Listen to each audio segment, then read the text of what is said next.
At 3:47 a.m. on March 15, 2024, Elon Musk posted the most brutal 8-minute video in internet history. "I'm done being polite," he said, staring directly into the camera with tired, fierce eyes. "For 8 minutes, I'm going to tell you exactly what I think. No filters. No corporate speak. Just the savage truth about what's really happening in this world." But 30 seconds into his rant, the video disappeared. Elon's savage exploded across social media. Screenshots went viral. The world demanded answers. What was Elon going to say? Why did he look so desperate? And why was there a whiteboard behind him covered with thousands of names, including fired Tesla employees? For 12-year-old Marcus Chen, whose mother lost her Tesla job 3 months earlier, that deleted video became an obsession. Because hidden in those 30 seconds was a clue that would change everything he thought he knew about heroes, villains, and the man who had destroyed his family's world. The truth behind Elon's savage honesty was bigger than anyone imagined, and time was running out to discover it. Marcus Chen couldn't sleep. Again, the red numbers on his alarm clock glowed 3:47 a.m. Outside his bedroom window, Austin looked quiet and peaceful. Streetlights cast long shadows across empty roads. Most 12-year-olds would be dreaming about video games or tomorrow's math test. But Marcus wasn't most 12-year-olds. Not anymore. He rolled over and grabbed his tablet from the nightstand. The screen lit up his face in the dark room. Maybe watching funny videos would help him forget. Forget about the stack of bills on the kitchen counter. Forget about mom crying in the bathroom yesterday. Forget about the mean letter from the bank that made dad punch the wall. 3 months ago, everything was different. Mom had her dream job at Tesla's Gigafactory. Dad worked at a computer company downtown. They lived in a nice house with a big backyard where Marcus played catch with his golden retriever, Spark. Then came that terrible December morning. Mom got an email at breakfast. Her face went white as she read it. Her hands shook as she set down her coffee cup. "I've been laid off," she whispered. Dr. Lisa Chen was one of Tesla's smartest battery engineers. She designed the power cells that made electric cars run farther and faster. She worked nights and weekends because she believed she was helping save the planet. She missed Marcus's baseball games and school plays. But it was okay because she was doing important work. Until Tesla decided her important work wasn't important anymore. 14,000 people got the same email that day. "Due to economic pressures, your position has been eliminated." Just like that. 5 years of mom's life, gone in one sentence. The money problem started right away. Mom made $95,000 a year. Without her salary, they couldn't pay their bills.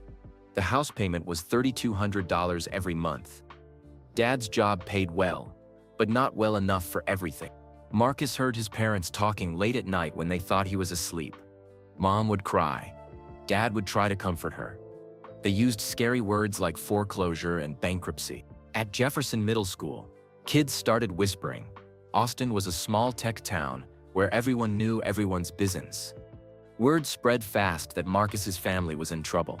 "Hey, Marcus," Tyler Rodriguez had said just yesterday, "I heard your mom got fired by Elon Musk. Maybe she wasn't smart enough for Tesla." Marcus's face burned red.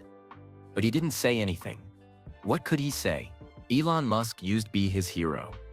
Marcus had posters of SpaceX rockets on his bedroom walls. He dreamed of working at Tesla someday. Just like mom. Now Elon felt like the villain in his family's story. Marcus scrolled through his tablet, looking for something to watch. A notification popped up at the top of his screen. Someone had posted something new on X, the social media site that used to be called Twitter. The notification made his heart skip. It was from Elon Musk himself. Marcus tapped the link. A video started playing. Elon sat in what looked like his home office. Bookshelves lined the walls behind him. He wore a simple black t-shirt, but something about him seemed different. Tired. Intense. His eyes looked darker than usual, with circles underneath. "I'm done being polite," Elon said, staring straight into the camera.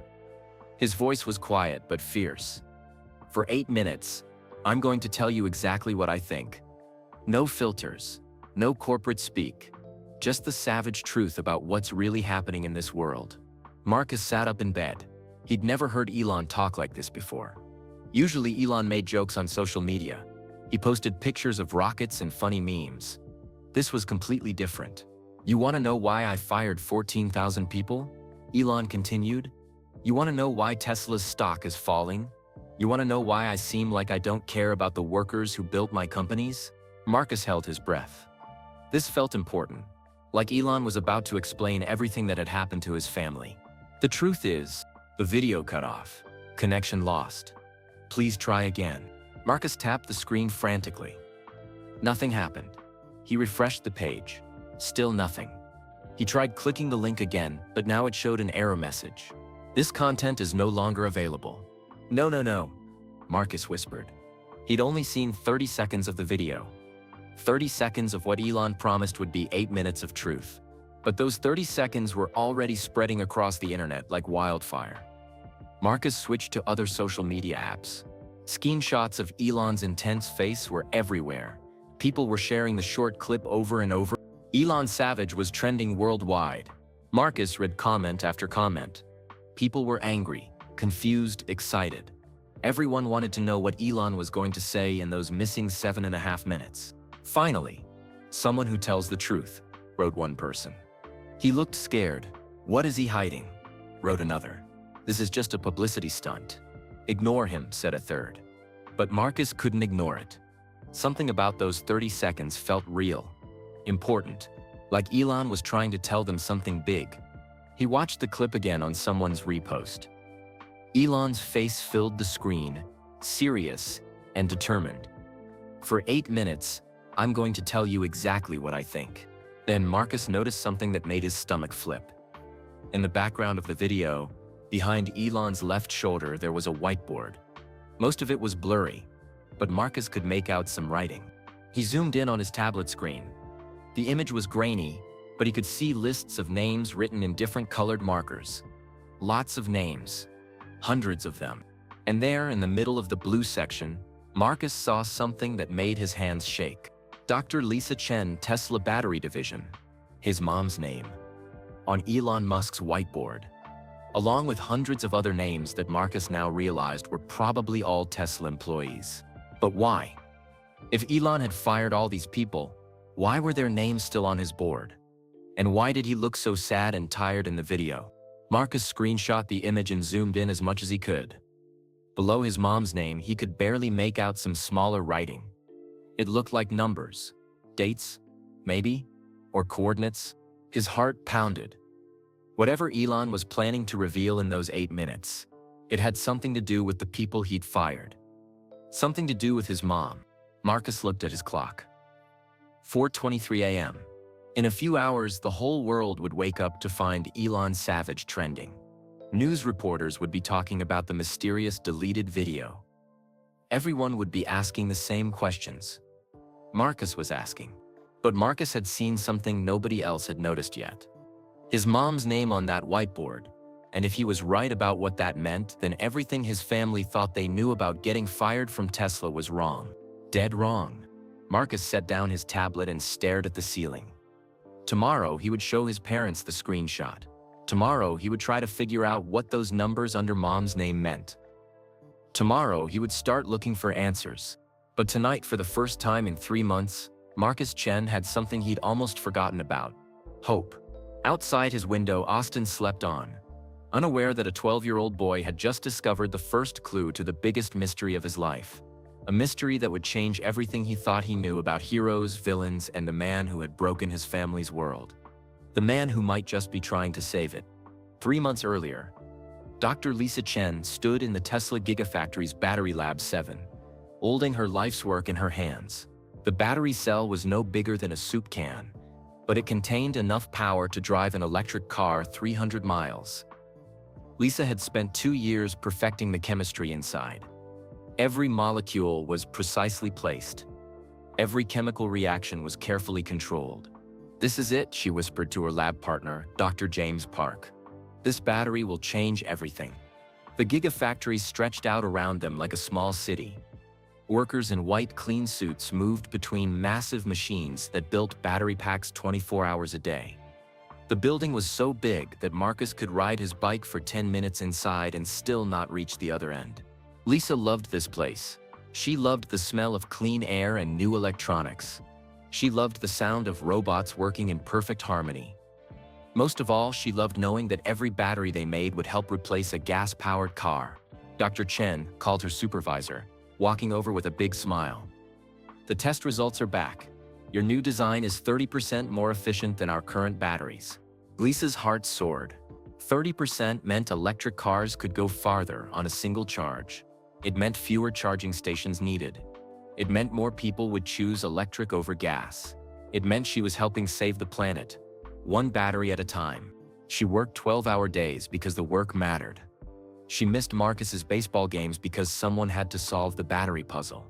She stayed late on weekends because climate change wouldn't wait for her to have a social life. Marcus understood, mostly. When kids at school asked why his mom was never at his games, he would say proudly, "She's helping build the future." And it was true. Lisa wasn't just making batteries. She was part of something bigger. Tesla was changing how the world thought about transportation. Every electric car on the road meant less pollution in the air. Every battery pack meant less oil burned for energy. But then came December 12th. Lisa was reviewing test data when her computer chimed with a new email. The subject line made her stomach drop. Important company update. She clicked it open. The message was short and cold.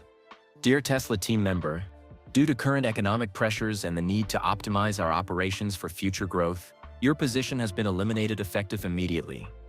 This decision was not made lightly and does not reflect your performance or value to our mission. Please return your badge and company equipment to security before leaving today. We thank you for your contributions to Tesla's mission of accelerating the world's transition to sustainable energy. Tesla Human Resources. Lisa read it 3 times before the words made sense. Eliminated immediately. Before leaving today. She looked around the lab. Dr. Park was staring at his computer screen with the same shocked expression. So was everyone else. They'd all gotten the same email. This has to be a mistake, Dr. Park said weakly. But it wasn't a mistake. Security guards were already walking through the lab asking people to pack their personal items. No explanations. No goodbyes. Just pack up and leave. Lisa's hands shook as she put her family photos into a cardboard box. Her coffee mug with Marcus's school picture. Her small cactus plant that had survived 3 years on her desk. 5 years of her life reduced to one small box. The security guard was polite but firm. I'm sorry, Dr. Chen. I need your badge and laptop. She unclipped her Tesla badge from her lab coat. Dr. Lisa Chen, Senior Battery Engineer. She'd been so proud of that title. Now it felt like a joke. As she walked toward the exit, Lisa passed the wall where Tesla displayed its mission statement, to accelerate the world's transition to sustainable energy. She'd read those words every day for 5 years. They'd given her purpose, drive, hope. Now they felt like a lie. The parking lot was full of confused, angry people carrying cardboard boxes. Some were crying. Others were making angry phone calls. A few reporters had already arrived, shoving microphones at anyone who would talk. How does it feel to be fired by Elon Musk? One reporter asked Lisa. She didn't answer. How could she explain that it felt like being abandoned by someone she'd trusted? Like being told her life's work didn't matter? Like watching her hero become her villain? The drive home was the longest 20 minutes of Lisa's life. She kept thinking about Marcus. How would she tell him?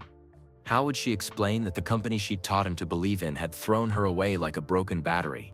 Marcus was in the kitchen doing homework when she walked in with her box. He looked up and saw her face. Smart kid. He knew immediately that something was very wrong. Mom?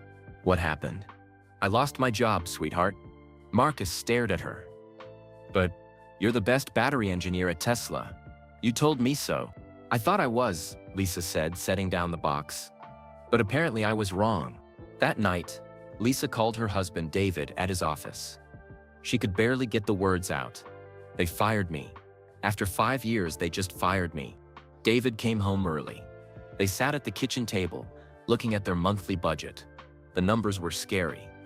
House payment $3,200. Car payments $800. Utilities $300. Food $600. Marcus's school supplies, clothes, activities, 400, total monthly expenses, David's salary, 40. They were $1,100 short every month. Their savings would last maybe 3 months. After that, we'll have to sell the house, David said quietly. Lisa felt like she was drowning. This house was where Marcus had taken his first steps, where they'd celebrated birthdays and holidays, where she dreamed of watching Marcus graduate high school. Now it would belong to the bank. The next few weeks were a blur of job applications and rejection letters. We're not hiring right now. Your position has been filled. We'll keep your resume on file. Every day, Marcus would come home from school and ask, "Any good news, Mom?" And every day, Lisa had to say no. The worst part was watching Marcus at school. Kids whispered about his family's problems. Tyler Rodriguez, the class bully, made jokes about Marcus's mom getting fired. Other kids, whose parents still had good jobs, started treating Marcus differently. "Sorry, Marcus," his friend Jake said one day. "My mom says I can't come to your house anymore. She's worried about, your situation." Marcus came home that day with tears in his eyes. "Mom, why did Mr. Musk fire you?" "I thought he was supposed to be a good guy." Lisa didn't know how to answer. She'd believed in Elon Musk's mission. She'd worked extra hours because she thought she was helping him save the world. She'd sacrificed time with her family because she believed Tesla was more than just a company. But when the company needed to cut costs, she was just a number on a spreadsheet. Employee shined 47. "I don't know, Marcus," she said, hugging her son. "I really don't know." The foreclosure notice came on a Tuesday. A man in a suit knocked on their door and handed Lisa an official-looking envelope. Inside was a letter from the bank. They had 60 days to catch up on their missed house payments, or the bank would take their home. That night, Marcus heard his parents crying in their bedroom. He pressed his ear to the door, listening Mom blame herself and Dad trying to comfort her. "It's not your fault, Lisa. You gave Tesla everything you had." "I gave them too much," Mom replied. "I should have been looking for backup plans. I should have saved more money. I should have known this could happen." "You trusted them." "That's not a crime." "It feels like one." Marcus went back to his room and stared at his SpaceX rocket posters. For 5 years, he'd wanted to be just like Elon Musk. Smart, innovative, a person who changed the world for the better. Now Elon felt like the person who had destroyed his world. But something didn't make sense. Why would Elon fire the best engineers? Why would he hurt the people who believed in his mission the most? Why would he damage Tesla's ability to make better batteries? Marcus was only 12, but he was smart enough to know that successful people didn't usually make decisions that hurt their own companies. There had to be more to the story. There had to be a reason. As Marcus fell asleep that night, he made a promise to himself. Someday he would find out why Elon Musk had fired his mom. Someday he would understand what had really happened at Tesla. He just never imagined that someday would come so soon. Or that the answer would arrive in his mailbox the next afternoon, in an envelope with no return address, containing a ticket that would change everything he thought he knew about heroes, villains, and the man who had broken his family's world. Marcus ran to the mailbox like he did every day after school, hoping for good news. Maybe a job offer for Mom. Maybe a letter saying the bank made a mistake. Maybe anything that would fix their broken world. Instead, he found something that made no sense at all. A thick white envelope with his name written in careful handwriting, Marcus Chen. No return address. No stamp. Just his name in black ink. Inside was a single ticket printed on expensive paper. Tesla Annual Shareholder Meeting, Austin Convention Center, March 17, 2024, 20. Below the official text, someone had written a note in the same careful handwriting. "Bring your mom. The truth is coming." A friend. Marcus stared at the ticket. Who would send this? How did they know his name? And why would anyone want him and Mom at a Tesla meeting? "Mom," he called, running into the house. "You have to see this." Lisa was in the kitchen, laptop open, filling out another job application. Dark circles under her eyes showed how little she'd been sleeping.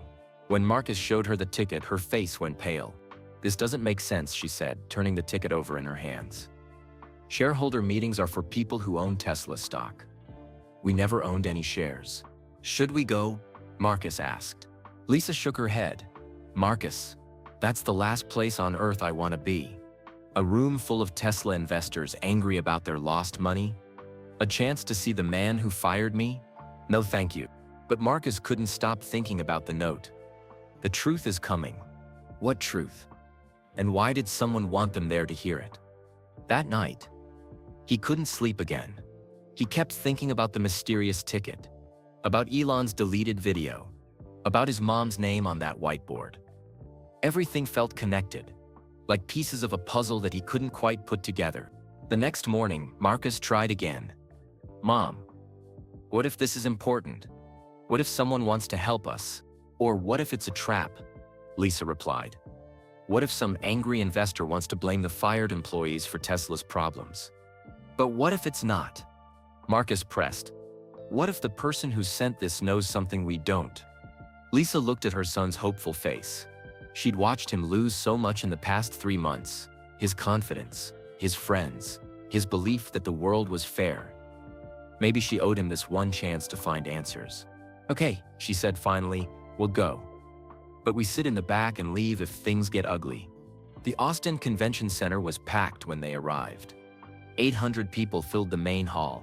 Some wore expensive suits and carried briefcases. Others looked like regular families. Probably small investors who'd believed in Tesla's mission. The mood in the room was tense. Marcus heard angry whispers as they found seats in the back row. Stocks down 40% this year. My retirement savings are gone. Musk better have answers. At exactly 2:00 p.m., Elon Musk walked onto the stage. He wore his usual black t-shirt and jeans. But Marcus noticed the same tired look from the deleted video. Dark circles under his eyes. A tightness around his mouth that hadn't been there in older interviews. I know you're all angry, Elon began, his voice carrying clearly through the microphone. Your investments are down. Thousands of good people lost their jobs. You want answers. The crowd murmured agreement. Someone near the front shouted, then give us some. Elon paused, his jaw tightening. When he spoke again, his voice was different. Harder. More direct. You want the truth? Here it is. I had to choose between saving 14,000 jobs or saving Tesla entirely. And if Tesla dies, we lose everything we've built for sustainable energy. A woman in the third row stood up. Her voice shook with anger. My husband worked for Tesla for 8 years. You replaced him with a robot. Marcus watched Elon's face carefully. The man didn't look angry or defensive. He looked sad. Your husband's job was automated. Yes, Elon said bluntly. Because humans make mistakes that cost lives. Would you rather have your husband's job, or would you rather have cars that don't crash and kill families? The room erupted. People started shouting over each other. You don't care about workers? What about loyalty? You're just greedy. But Elon didn't back down. This was the savage side Marcus had glimpsed in the video. Raw, unfiltered, brutally honest. You think I enjoyed firing people? Elon's voice rose above the chaos. You think I liked destroying families' lives? Every person I laid off kept me awake at night. But you know what would keep me awake forever? Knowing that I let Tesla fail because I was too afraid to make hard choices. A man with a thick Texas accent stood up. So we're supposed to feel sorry for you?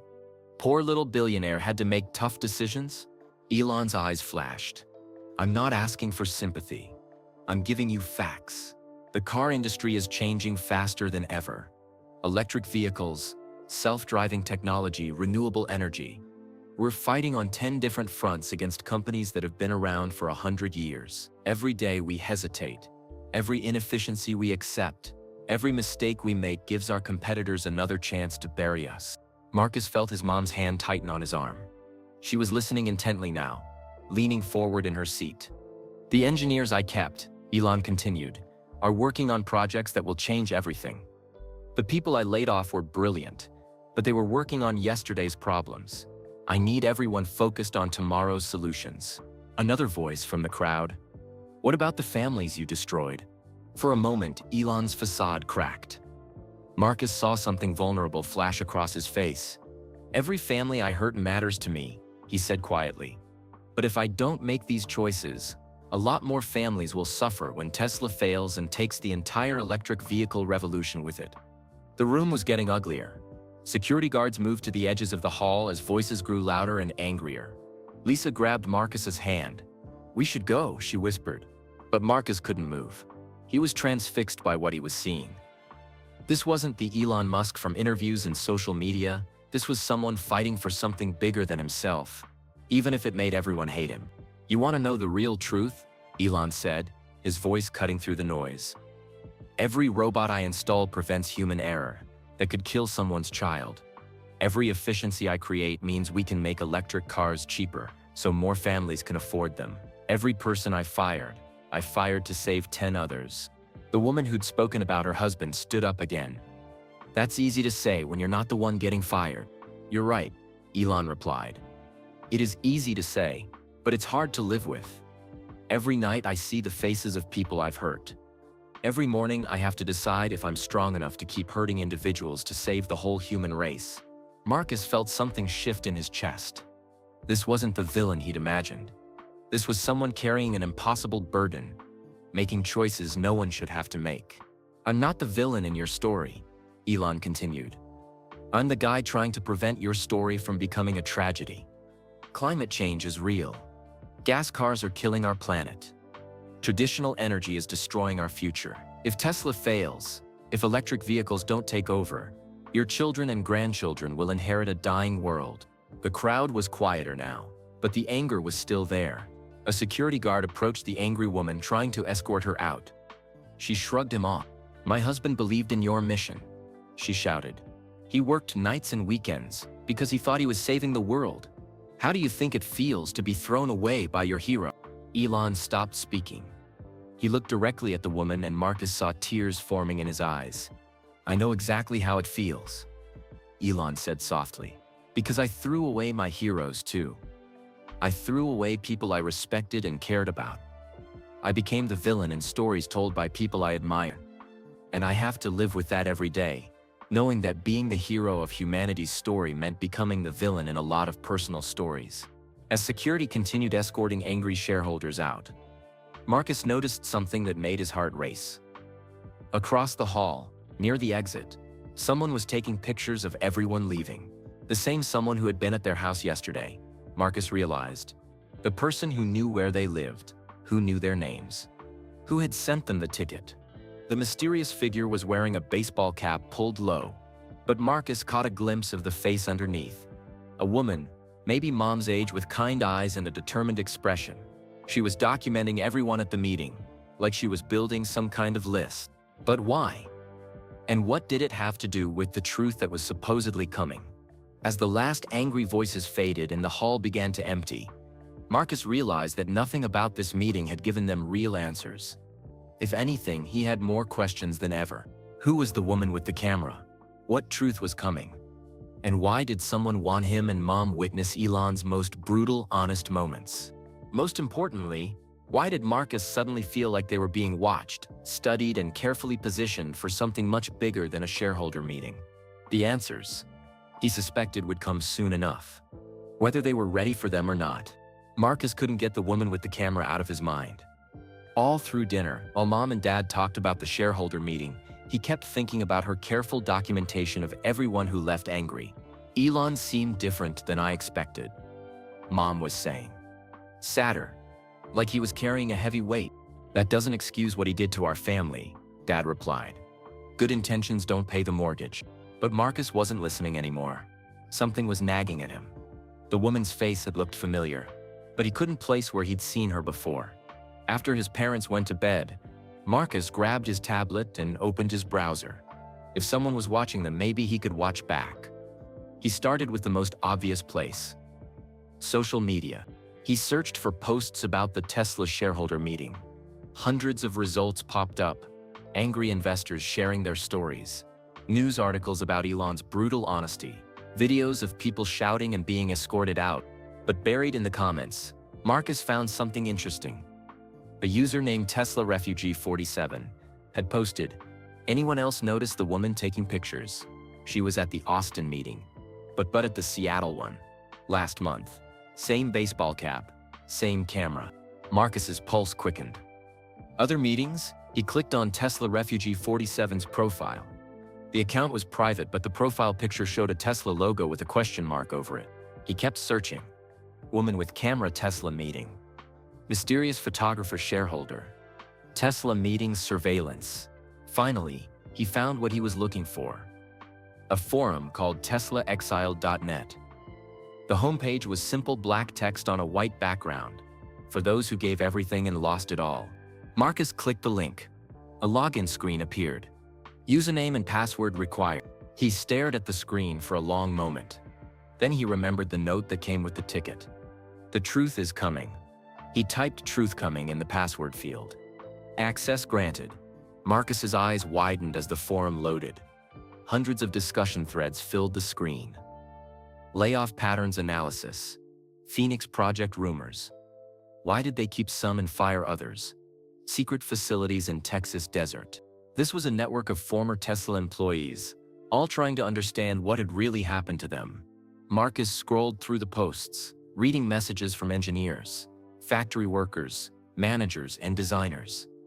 All had been fired in the past year. All felt confused and betrayed. But some were starting to see patterns. A post from Battery Doc caught his attention. I've been analyzing the layoff lists. Elon didn't fire people randomly. He kept specific engineers with specific skill sets. Everyone he laid off was working on current generation technology. Everyone he kept is working on something we've never seen before. Marcus's heart skipped. Battery Doc. Could that be Mom? She was Tesla's top battery engineer. He clicked on the profile. Dr. Elizabeth Lisa Chen, Battery Technology Division, terminated December 20. It was her. Mom was part of this underground network. He kept reading. Battery Doc had posted dozens of detailed analyses, charts showing which departments were hit hardest, mobs of which gigafactory locations lost the most people, even salary ranges of the fired employees. The pattern is clear, she wrote in her latest post. Elon is preparing for something massive, something that requires a completely different skill set than what Tesla currently does. The question is what? A user called GigaWorker had replied. My source inside says there's a secret project. Codename, Phoenix. They're building something in the desert outside Austin. Heavy security. No one gets in or out without special clearance. Another user, SpaceX Dreamer, added, Phoenix isn't just Tesla. My friend Stone works at SpaceX. He says they're coordinating with Tesla and Neuralink on something big. Something that combines all three companies. Marcus felt like he was reading a spy novel. Secret projects, desert facilities, multi-company coordination. This was way bigger than just layoffs. He scrolled deeper into the forum. A thread titled The Woman with the Camera made him stop cold. Has anyone else seen her? Wrote a user called Former Falcon. Baseball cap, professional camera, always documenting who attends Tesla events. I saw her at 3 different meetings. She's tracking us. The replies were from all over the country. Seattle, Denver, Atlanta, Detroit.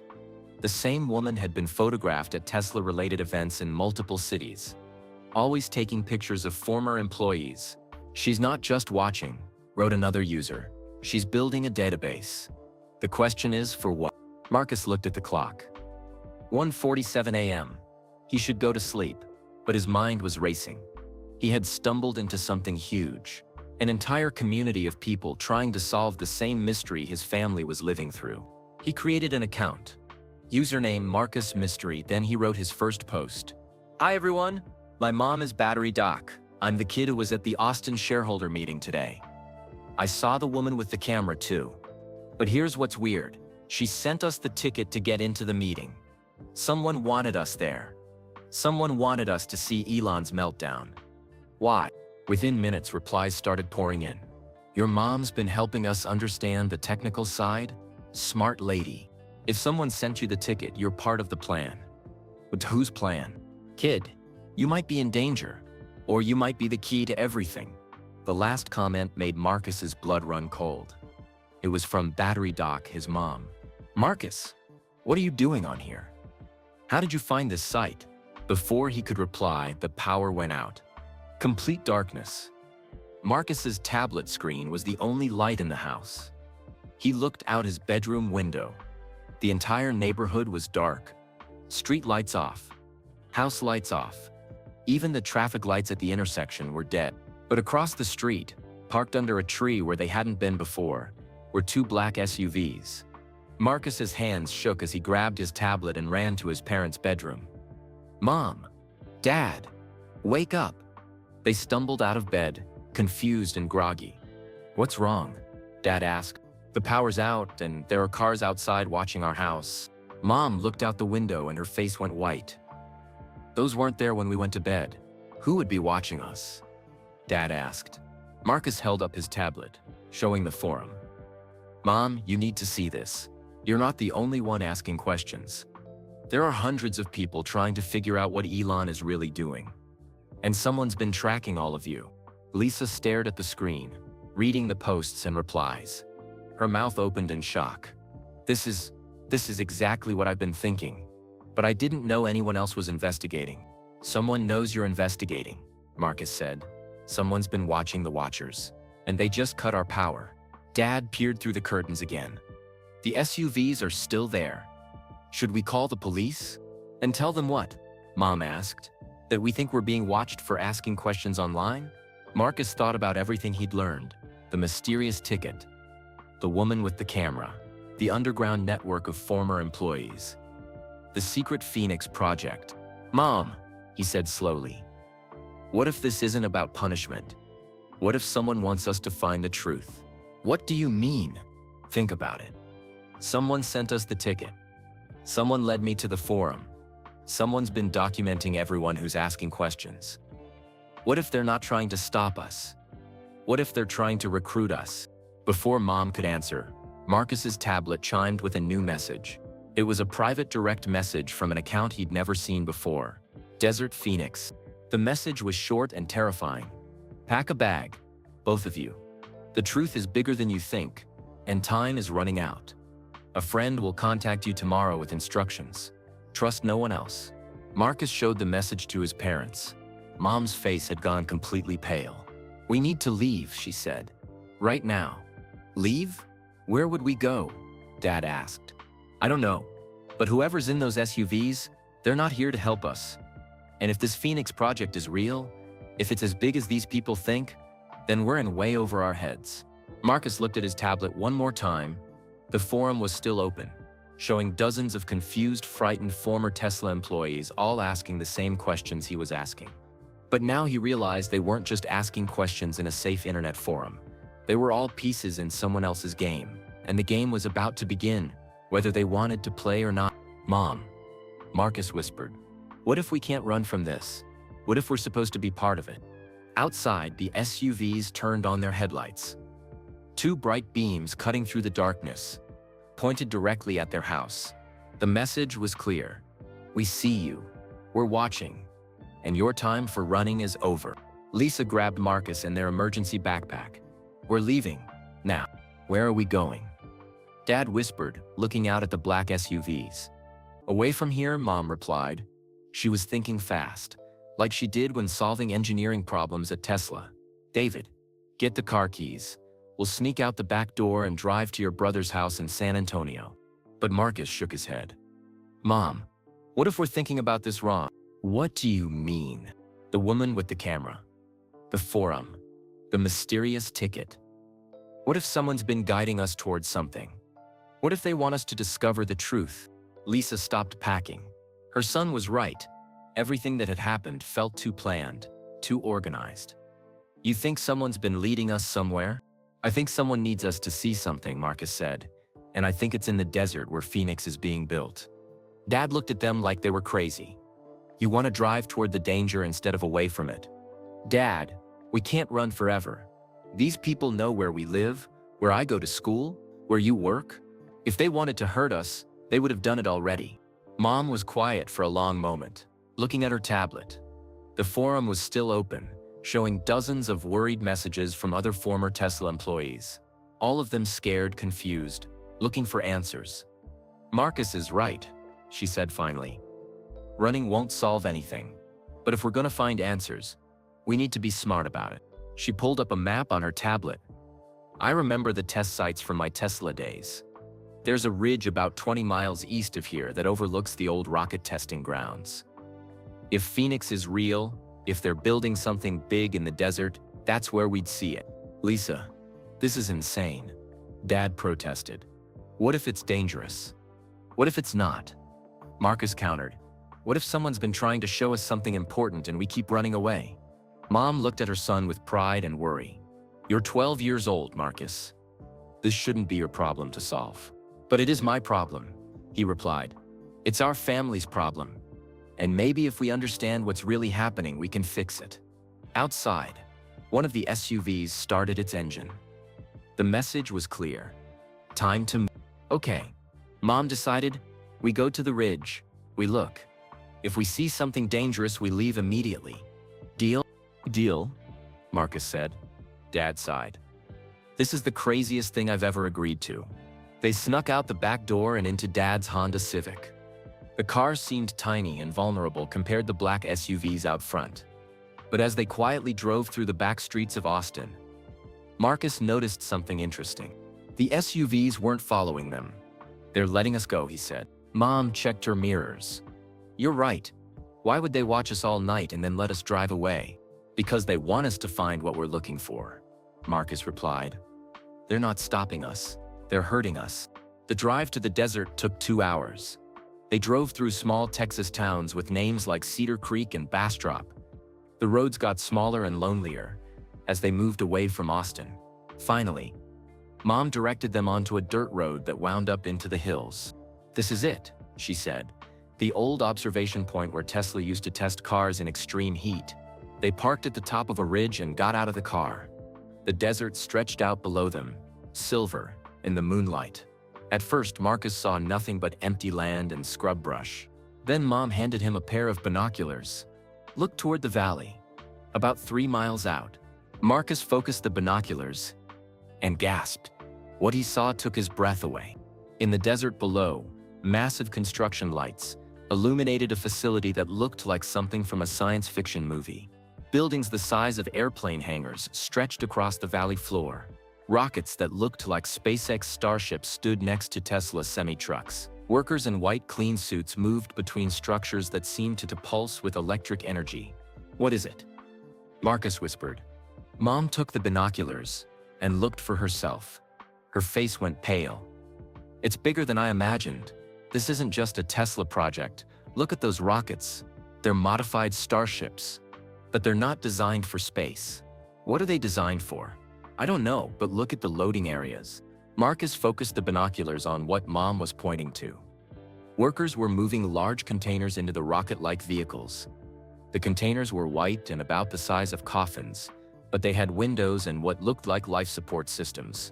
Mom, Marcus said, his voice shaking. Those look like pods, she finished.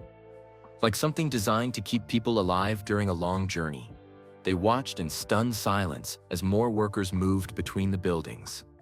The facility was massive, easily 10 times bigger than Tesla's Gigafactory. And it was buzzing with activity, even in the middle of the night. There, Dad said, pointing to a huge screen visible on one of the buildings. What does that say? Marcus adjusted the binoculars. On the giant display, numbers were counting down. Phoenix launch 71 hours, 42 minutes. Launch? Mom said. But those rockets aren't pointed up. They're horizontal, like they're designed to go underground. Marcus finished. Mom, what if Phoenix isn't about going to space? What if it's about going down? Before Lisa could answer, bright lights flooded their position. They'd been spotted. Vehicles were racing up the ridge toward them. Not the black SUVs from Austin, but white trucks with the Tesla logo on the sides. Get in the car, Dad shouted. But as they ran toward the Honda, Marcus noticed something that made him stop. The trucks weren't coming to arrest them. They were coming to escort them. And in the passenger seat of the lead truck, Marcus saw a face he recognized. The woman with the camera. The one who'd been documenting Tesla meetings across the country. She was waving at them, not threatening them. Wait, Marcus called to his parents. I think they want to talk to him. The trucks pulled up around their car, but nobody got out with weapons or handcuffs. Instead, the woman with the camera stepped out and walked toward them with her hands visible and empty. Dr. Chen, she called. "My name is Sarah Martinez. I used to work at SpaceX. I've been waiting for you to find this place." "Waiting for us?"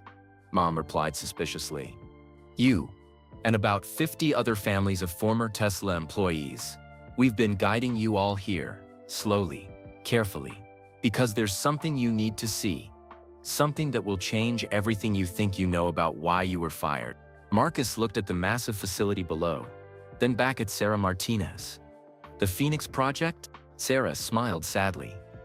"Phoenix isn't a project, Marcus. It's humanity's backup plan. And your mother wasn't fired from Tesla because she wasn't good enough. She was fired because she was too important to risk losing." "What do you mean?" Lisa asked. "I mean, Sarah said that every person laid off in the past year has been selected for something much bigger than building electric cars. Something that might save the human race. But first, you need to meet the person who's been planning this for 5 years." She gestured toward the facility below. "Elon is waiting for you." Marcus felt his world shift. Everything they'd discovered, everything they'd been led to find, had been orchestrated from the beginning. The layoffs, the forum, the mysterious tickets, even their presence on this ridge. "He knew we'd come here," Marcus realized. "He was counting on it," Sarah confirmed. "Because in 71 hours, Phoenix launches, and humanity's future depends on the people he chose to protect. People like your family." Looking down at the massive countdown timer, Marcus understood that they weren't just witnesses to something incredible. They were participants, whether they wanted to be or not. The truth was bigger than any of them had imagined, and time was running out. Sarah Martinez led them down into the Phoenix facility through a hidden entrance built into the hillside. As they walked through corridors lined with gleaming metal, Marcus felt like he was entering a secret underground city. "How long has this been here?" Mom asked, looking around in amazement. "Construction started 3 years ago," Sarah replied. "But the planning began much earlier. Elon has been preparing for this since They passed laboratories filled with equipment Marcus had never seen before. Scientists in white coats worked at computer stations showing weather patterns, ocean temperatures, and atmospheric data from around the world. "What are they studying?" Marcus asked. "The end of the world as we know it," Sarah said quietly. She led them to an elevator that descended for what felt like 10 minutes. When the doors opened, they emerged into a massive control room with windows overlooking the entire facility. The view was breathtaking and terrifying. Hundreds of workers moved between the strange rocket ships. Giant screens displayed maps, charts, and data that Marcus couldn't understand. And in the center of it all, standing at a control panel, was Elon Musk. He looked different than he had at the shareholder meeting. Calmer. More focused. When he turned to face them, Marcus was surprised to see that Elon looked sad. "Dr. Chen," Elon said, walking toward them. "I was hoping you'd figure it out. That's why I had Sarah send you the ticket. You were always one of my smartest engineers." "What is Phoenix?" Mom demanded, her voice shaking with anger and confusion. Elon walked to the massive window, overlooking the facility. Outside, workers continued their urgent preparations. "It's humanity's backup plan," he said quietly. He gestured to a wall covered with computer screens showing data from around the world. "For the past 5 years, my teams at Tesla, SpaceX, and Neuralink have been secretly monitoring environmental data. Climate change is happening faster than anyone realizes." Marcus stared at the screens. Ocean levels rising, ice sheets melting, temperature maps showing red danger zones spreading across continents. "The Earth has maybe 10 years before massive crop failures, and ocean rise make modern civilization impossible," Elon continued. "Maybe less." Mom looked at the data, her engineer's mind processing the information.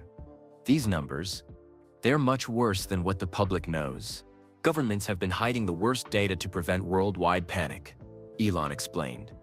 "But panic would be better than what's coming.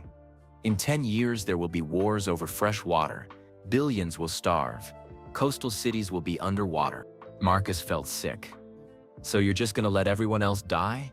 Elon's face hardened. This was where his savage side emerged.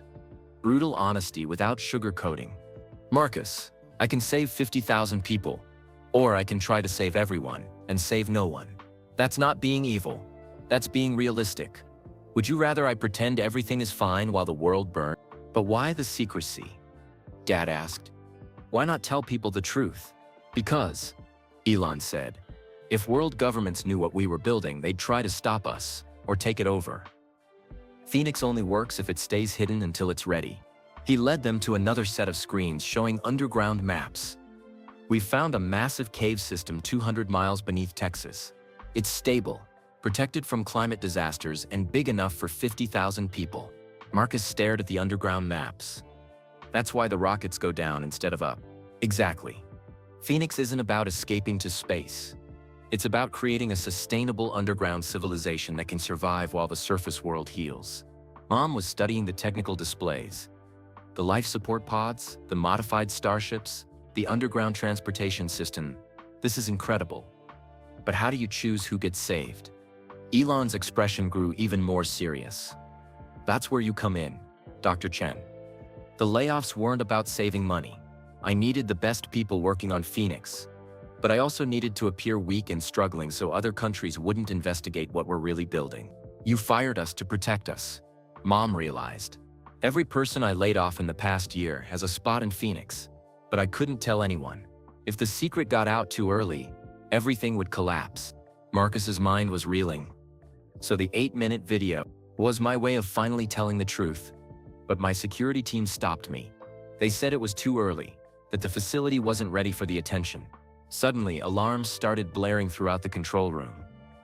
On the screens, news reports showed chaos around the world. A massive hurricane was hitting Florida. Earthquakes were shaking California. Forest fires were burning across Canada. It's starting sooner than we predicted, Elon said grimly, studying the incoming data. We have 48 hours, not 71. He turned to face them, and Marcus saw tears forming in his eyes. Dr. Chen, you have a choice to make. In 48 hours, the surface world is going to become hell. Phoenix is the only chance your son has to see his 13th birthday. Mom looked at Marcus, then at Dad. What about everyone else? What about our neighbors? Our friends? I know it's horrible, Elon said. Every night I lose sleep thinking about all the people I can't save. But Phoenix is designed to do more than just survive underground. Once the surface climate stabilizes in 15 to 20 years, we'll return with the knowledge and technology to rebuild civilization better than before. He showed them plans for renewable energy systems, water purification technology, and farming methods that could work in the post-climate change world. The people we save aren't just refugees. They're teachers, engineers, doctors, artists, and families who will help rebuild humanity. Your mother's battery technology will power underground cities. Your knowledge of sustainable energy will help heal the surface world when it's time to return. Marcus looked around the control room. How many people know the truth? About 500. Sarah Martinez answered. The core team building Phoenix, plus the security personnel and some government contacts who help us stay hidden. What about other countries? Dad asked. China, Russia, and the European Union are building their own versions, Elon replied. We share some technology but mostly work independently. Humanity's survival can't depend on one facility or one country. Mom was quiet for a long moment, processing everything. You're asking us to abandon our entire life, our house, our community, everything we know. I'm asking you to choose between losing everything and saving something. Elon corrected. In 2 days, climate disasters are going to cascade faster than anyone imagined. The choice isn't between your old life and Phoenix. The choice is between Phoenix and no life at all. Marcus looked at the countdown timer, 47 hours, 23 minutes, 8 seconds. What happens in 47 hours? The first transport launches, Elon explained. 50 families will descend to the underground facility to begin the final preparations. Every 6 hours after that, another transport goes down, until all 50,000 people are safely underground. And then we wait. We survive. We learn. And in 20 years, we emerge to help rebuild the world. Marcus thought about Tyler Rodriguez, the bully at school. About his friend Jake, whose mother wouldn't let him visit anymore. About all the people in Austin who had no idea what was coming. It doesn't seem fair, he said. Elon knelt down to Marcus's eye level. You're right. It's not fair. Nothing about this is fair. But fairness is a luxury we can't afford when extinction is the alternative. The boy looked into Elon's eyes and saw something he hadn't expected. Fear.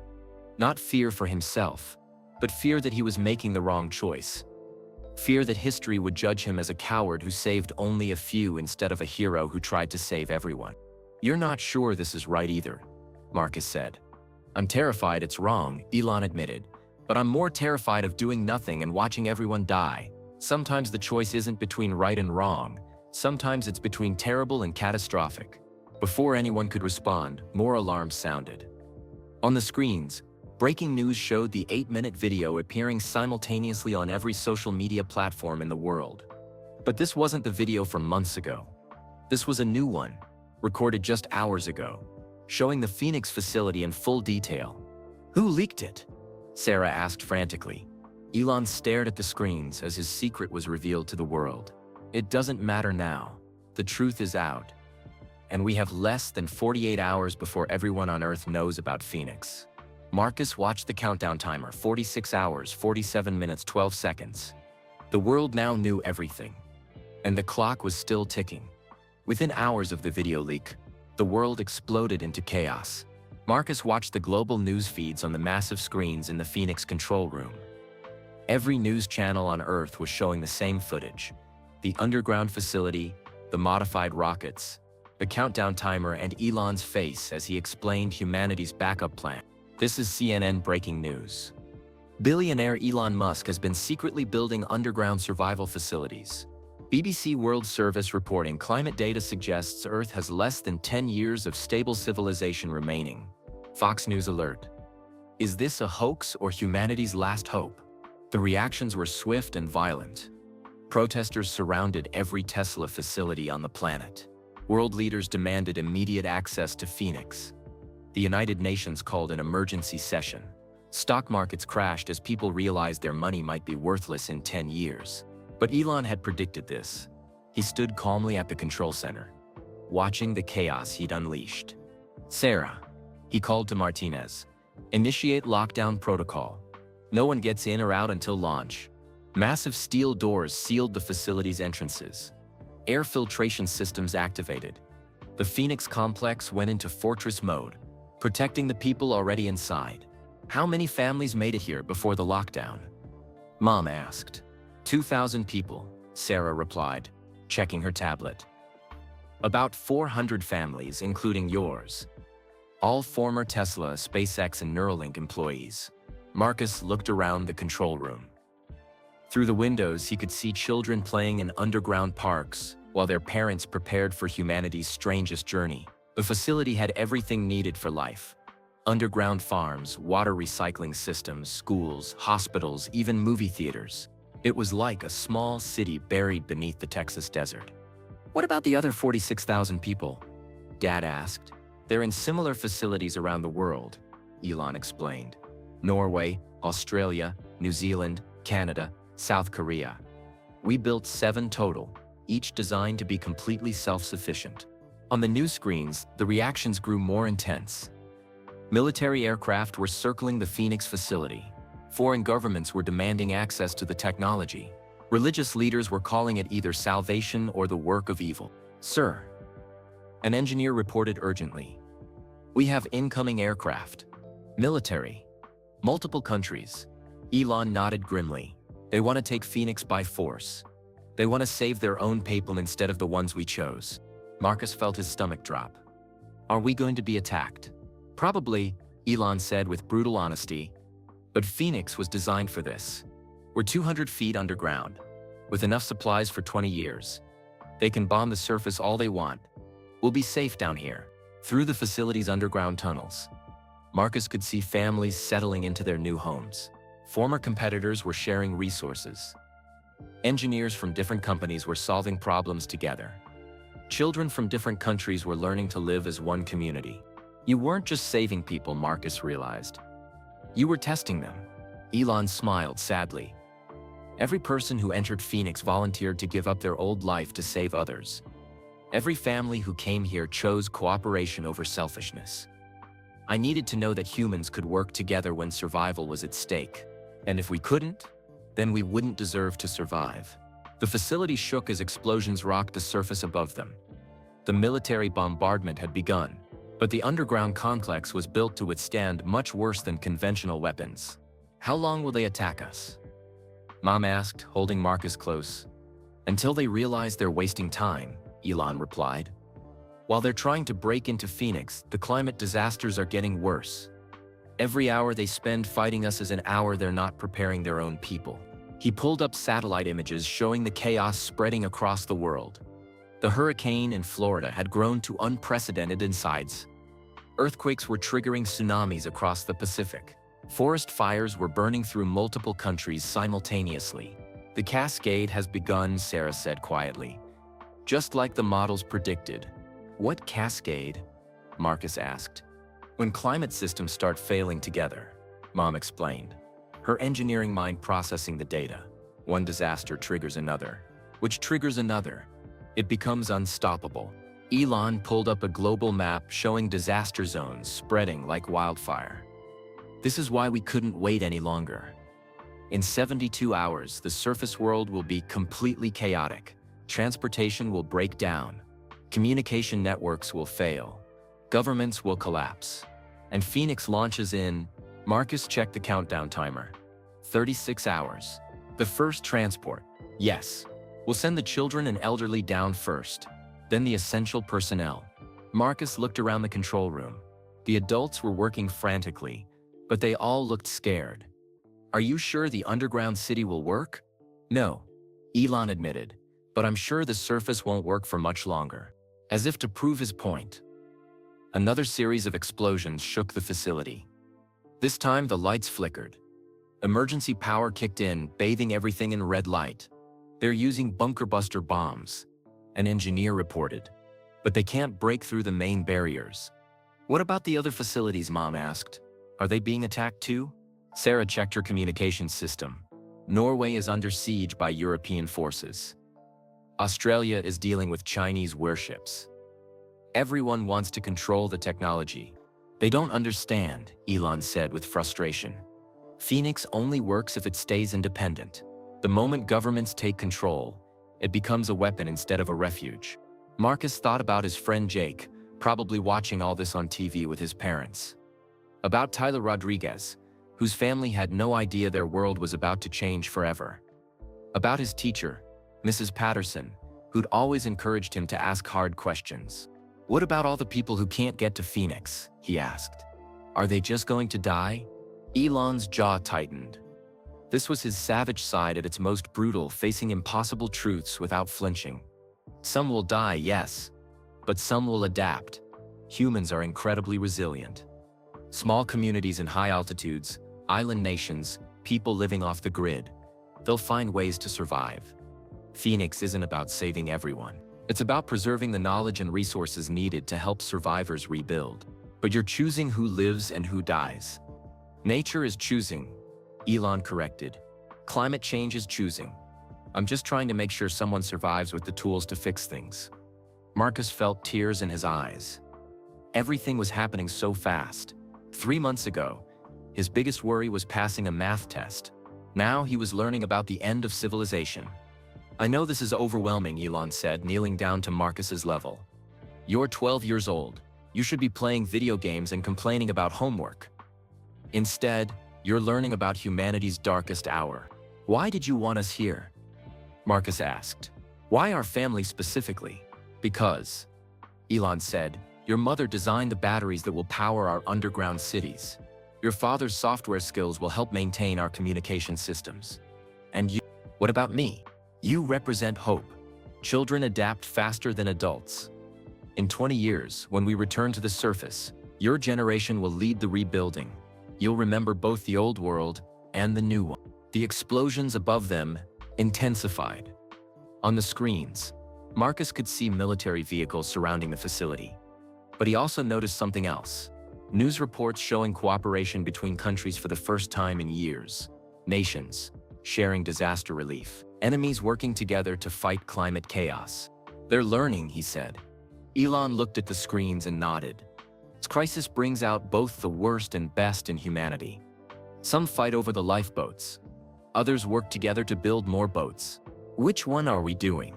Both. Elon admitted.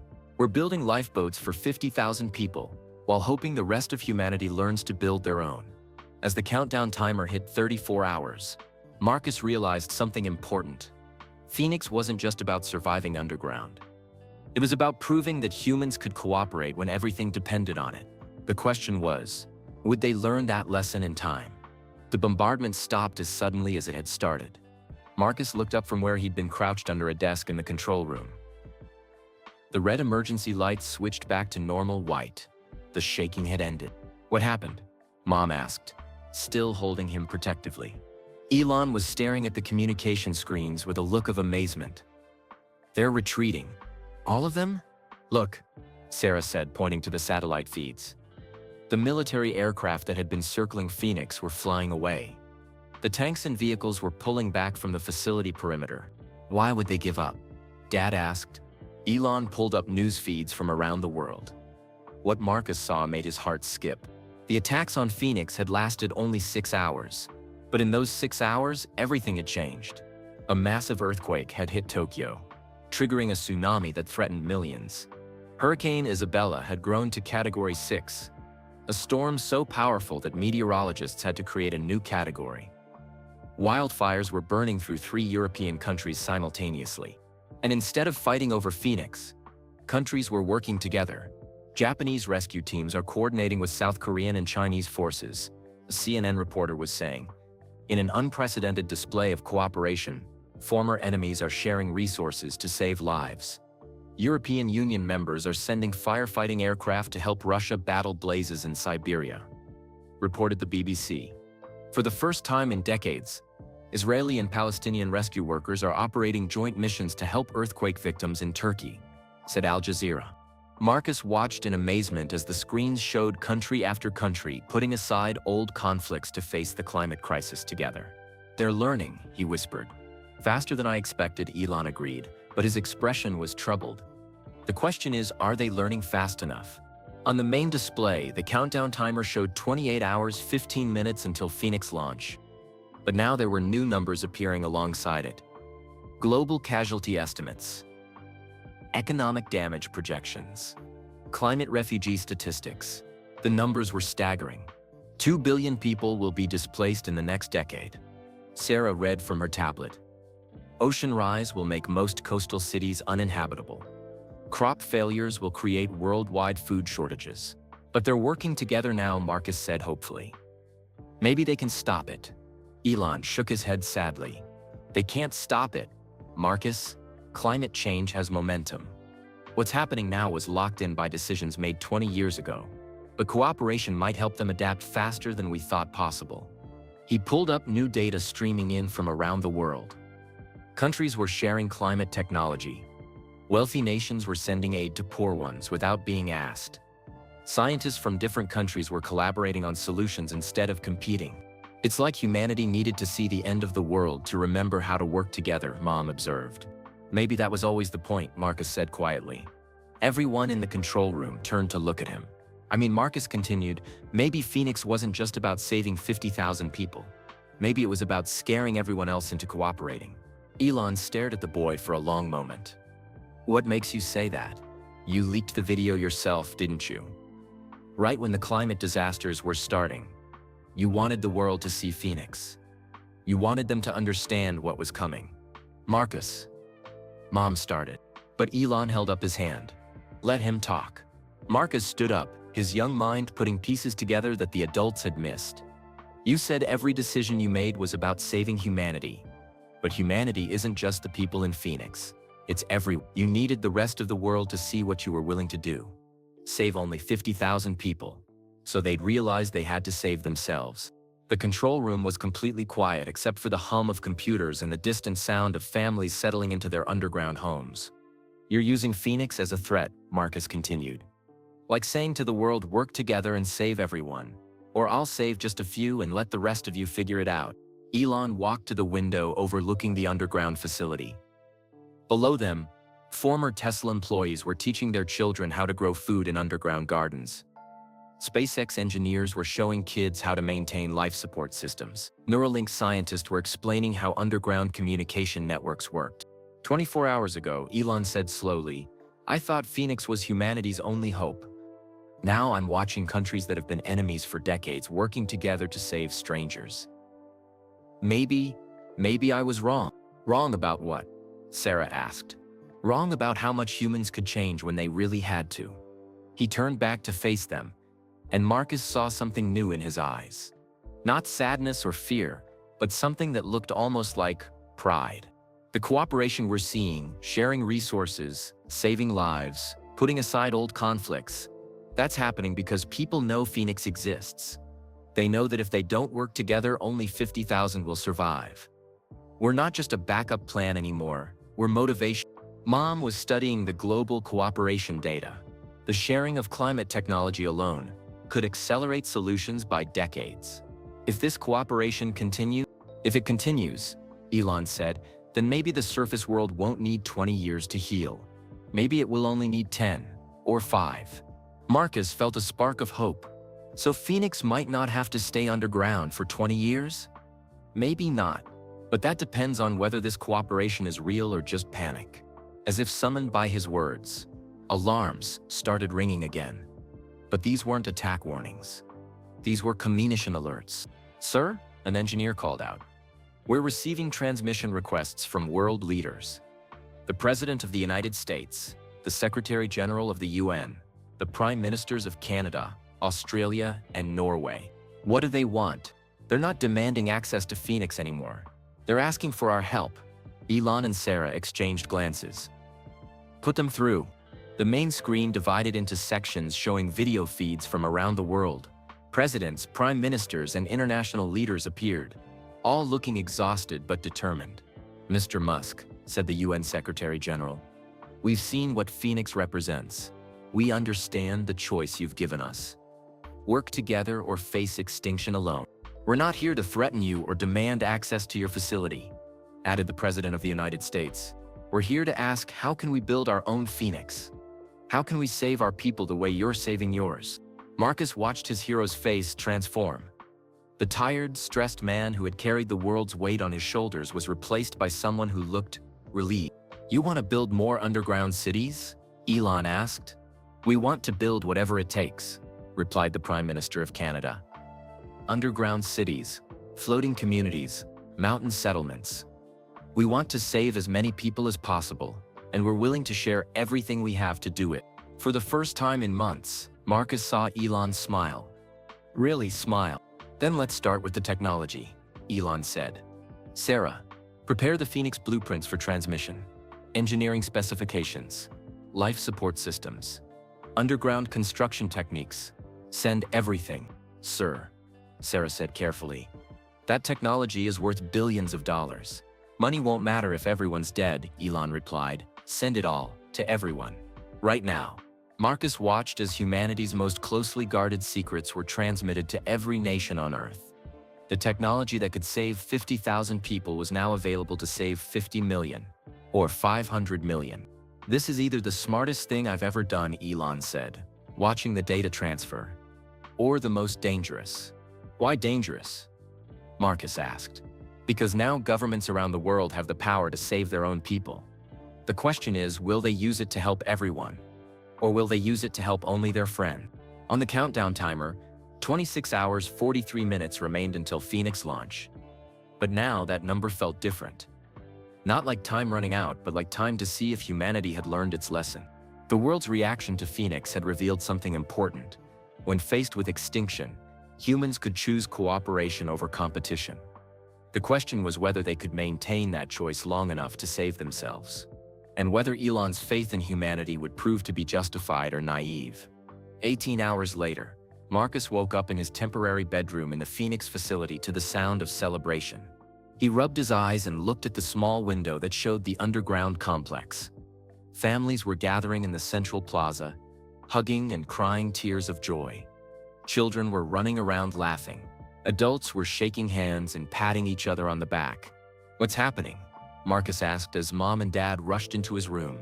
Come see, Mom said, her face glowing with excitement. The world has changed overnight. They hurried to the control room, where Elon was standing in front of the massive displays. But he looked completely different. The tired, stressed man Marcus had met was gone. In his place stood someone who looked proud. "Marcus," Elon called when he saw them. "You need to see this. Your theory was right." The screens showed news feeds from around the world, but the images were unlike anything Marcus had ever seen. Instead of conflict and disaster, he saw cooperation and hope. In the past 18 hours, Sarah explained, 47 countries have announced plans to build their own survival facilities using the technology Elon shared. But here's the amazing part. They're not building them for just their own citizens. "What do you mean?" Marcus asked. "Look at this," Elon said, pulling up a map. "Canada is building underground cities that will house American climate refugees. Australia is creating floating communities for Pacific Island nations, whose countries will be underwater. Norway is sharing their mountain facilities with African countries." Marcus stared at the map. Green dots representing new survival facilities were appearing all over the world. But the dots weren't clustered in rich countries. They were spread everywhere, including the poorest nations. Brazil announced this morning that they're building facilities in the Amazon that will house people from all over South America. Mom read from the news feeds. Mexico is creating desert survival communities for Central American families. But why would rich countries help poor ones?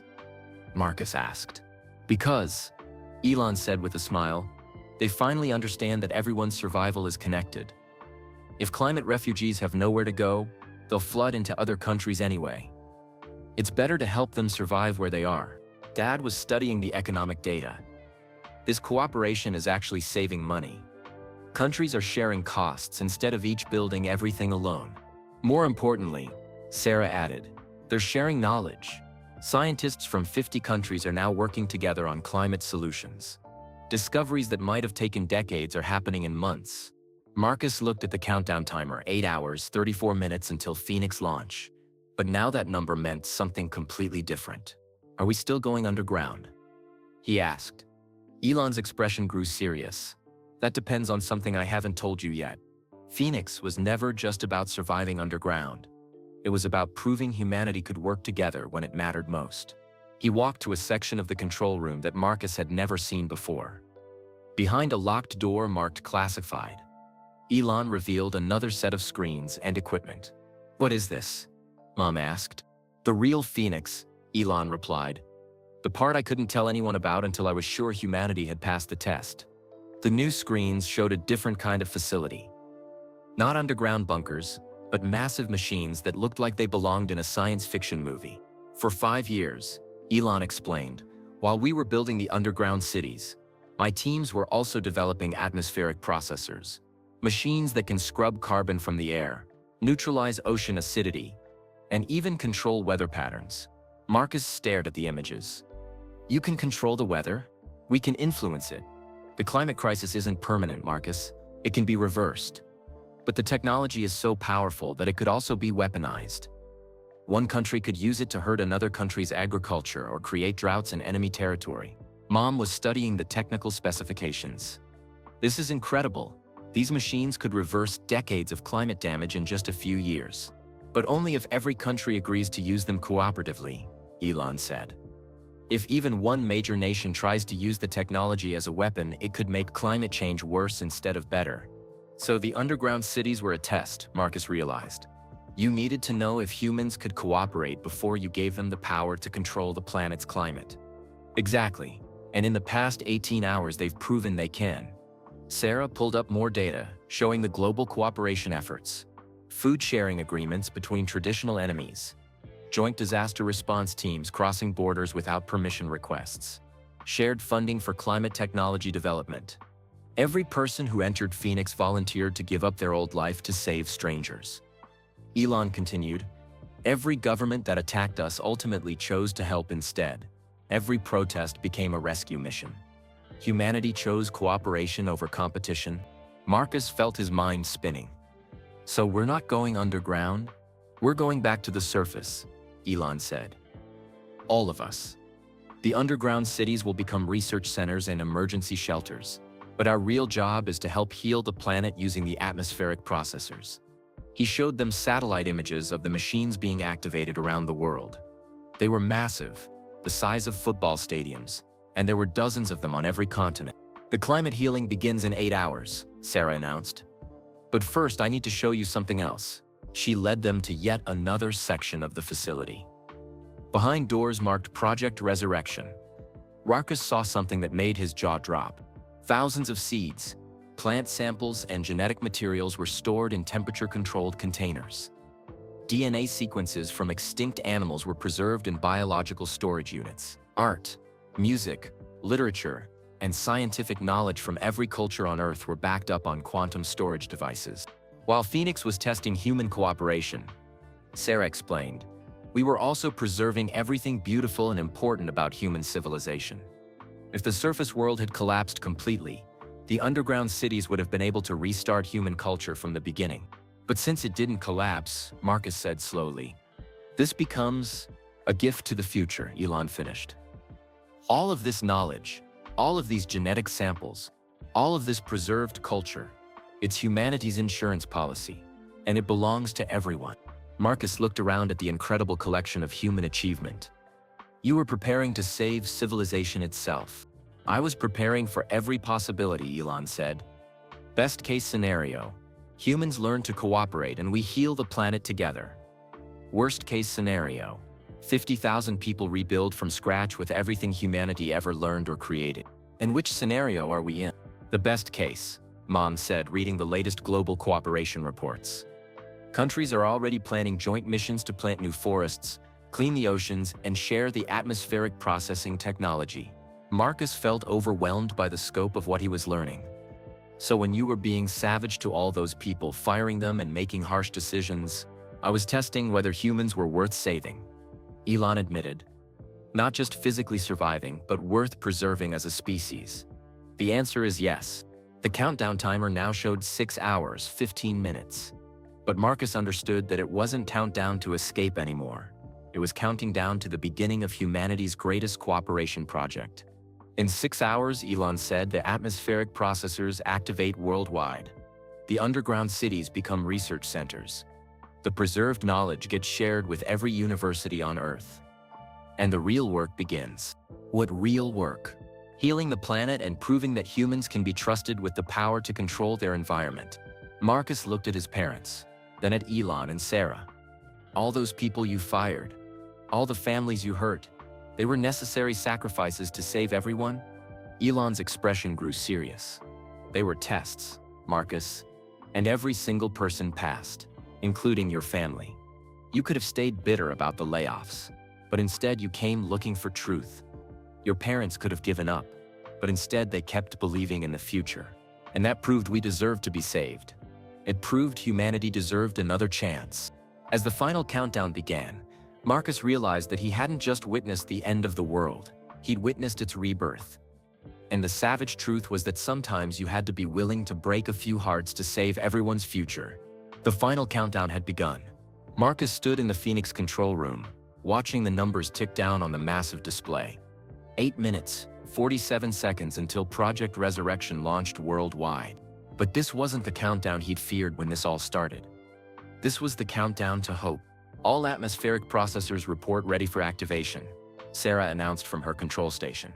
Global cooperation protocols confirmed, another engineer called out. Knowledge transfer systems standing by, said a third. Marcus looked around the control room at the faces of people who had spent years preparing for this moment. Former Tesla employees working alongside SpaceX engineers. Scientists from different countries sharing data in real time. Families who had given up everything they knew to become part of something bigger. Mom, he said quietly, do you think it will work? Lisa Chen, who had lost her job 3 months ago and thought her world was ending, smiled at her son. Marcus, 3 months ago, I thought Elon Musk was the villain who destroyed our family. Now I understand he was the person who saved our future. How do you feel about that? Mom thought for a moment. Grateful, and a little angry that it had to hurt so much. But mostly grateful. Dad put his hand on Marcus's shoulder. Sometimes the right thing feels wrong, until you understand the whole picture. On the screens around them, Marcus could see feeds from all over the world. The atmospheric processors stood ready, massive machines that looked like silver towers reaching toward the sky. In Australia, Canada, Brazil, Norway, South Korea, and dozens of other countries, Teams of scientists prepared to begin humanity's greatest healing project. 6 minutes, Elon announced. All stations, final systems check. Marcus had learned so much in the past few days. About climate change and cooperation, about sacrifice and survival, about the difference between looking like a hero and actually being one. But there was still one thing that bothered him. Elon, he said, what about all the people who hated you? All the families like ours who thought you were evil? How do you feel about hurting so many people? Elon stopped what he was doing and turned to face Marcus. For a moment, the control room was quiet, except for the humming of computers and the soft countdown beeping. Every night for the past year, Elon said quietly, I've lost sleep thinking about every person I fired, every family I hurt, every dream I crushed. I see their faces when I close my eyes. Then why did you do it? Because, Marcus, sometimes being savage means being willing to look like the villain to become the hero. I had to choose between being loved by 14,000 people and being trusted by 7 billion people. Marcus thought about this. You chose to save everyone instead of being liked by some people. I chose to test whether humanity was worth saving. And you all proved that it was. 4 minutes, Sarah called out. On the global communication screens, world leaders were checking in from every continent. The President of the United States from Washington, the Prime Minister of Canada from Ottawa, the Secretary General of the United Nations from New York, presidents and prime ministers from dozens of countries, all working together for the first time in history. Mr. Musk, said the UN Secretary General, humanity is ready. We've shared the technology, coordinated the timing, and committed to cooperation agreements. For the first time in human history, every nation on Earth is working toward the same goal. The atmospheric processors will begin healing our climate, added the president of Brazil. The underground research centers will develop new technologies. The shared knowledge will advance our science by decades. And the cooperation agreements will ensure no one uses this power as a weapon, concluded the Prime Minister of Japan. Marcus felt goosebumps on his arms. He was watching history being made. 3 minutes, Elon announced. Opening global communication channels. Suddenly, the screens showed something Marcus had never seen before. Every television, computer, and phone on Earth was receiving the same signal. 7 billion people were about to watch the same moment together. This is it, Mom whispered. The 8-minute video he always promised. But Marcus realized this wasn't going to be 8 minutes of savage words. This was going to be 8 minutes of savage action. 2 minutes, Sarah called. Elon stepped up to the main camera that would broadcast to the entire world. When he spoke, his voice was calm but powerful. My name is Elon Musk. 3 months ago, I promised you 8 minutes of savage truth. Today, I'm giving you 8 minutes of savage hope. He gestured to the screens showing atmospheric processors around the world. For 5 years, I've been called a visionary and a villain, a genius and a madman. Today, I'm simply a human being who believed that our species was worth saving. Marcus watched as people around the world stopped what they were doing to listen. In offices and homes, in schools and hospitals, on street corners and in refugee camps, 7 billion people were paying attention. The machines you see are atmospheric processors. In 8 minutes, they will begin removing carbon from our atmosphere, neutralizing ocean acid, and stabilizing our climate. But they will only work if we work together. 1 minute, Sarah announced. I fired 14,000 people to test whether humans could cooperate when survival was at stake. I built underground cities to see if we could share resources when everything seemed hopeless. I kept secrets to discover if we could trust each other with the power to heal our planet. The countdown timer showed 30 seconds. You passed every test. You chose cooperation over competition. You chose to help strangers instead of just saving yourselves. You proved that humanity deserves a second chance. 15 seconds. This is not the end of our story. This is the beginning. The real work starts now. 10 seconds. And the savage truth is this: when faced with extinction, humans don't just survive. We transcend. 5 seconds. We become worthy of the future we're about to create. 3 seconds. Together. 2 seconds. 1 second. Activate. Around the world, atmospheric processors came online simultaneously. Marcus watched on the screens as the massive machines began their work. Within minutes, satellite data showed atmospheric carbon levels beginning to drop. Ocean pH levels started stabilizing. Weather patterns began to calm. But the real magic was happening between people. On the screens, Marcus saw celebrations in every country. Not just relief or excitement, but something deeper. Pride, unity, hope. "We did it," he whispered. "No," Elon said, putting his hand on Marcus's shoulder. "You did it. Your generation will inherit a healed planet. But more importantly, you'll inherit the knowledge that humans can solve any problem when we work together." Marcus looked around the control room at all the adults who had sacrificed so much to make this moment possible. His mom, who lost her job but kept her faith. His dad, who supported his family through the hardest months of their lives. Sarah, who spent years documenting the people who would become humanity's teachers. And Elon, who was willing to be hated by thousands to be trusted by billions. "What happens now?" Marcus asked. "Now we go home," Mom said. "Back to Austin, back to our house, back to our life. But everything is different now." "How?" "Because Elon said, the world understands that we're all connected. Climate change forced us to learn that everyone's survival depends on everyone else's choices. That lesson won't be forgotten."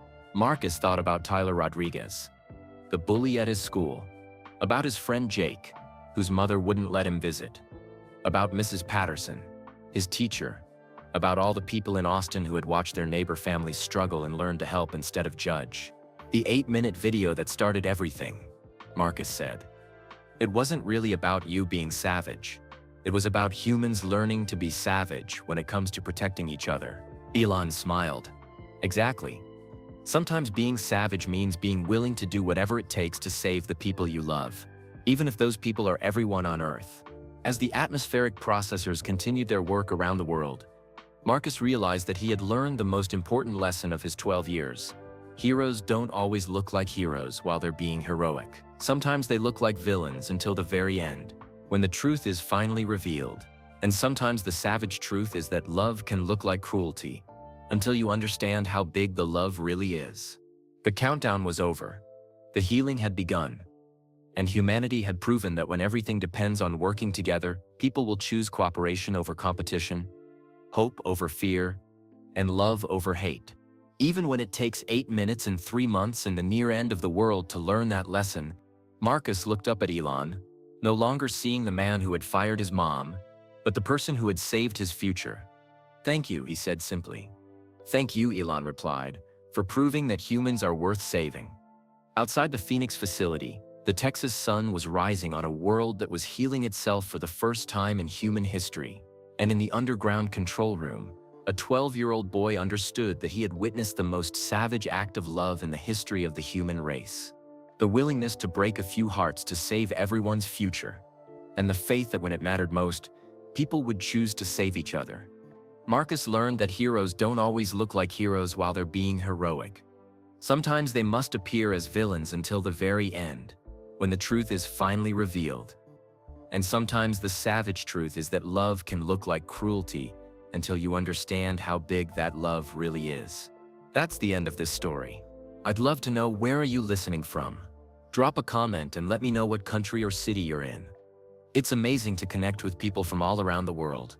If this story touched your heart or made you think differently about heroes and villains, please give this video a thumb up. It really helps the channel grow and reach more people who might need to hear stories like this.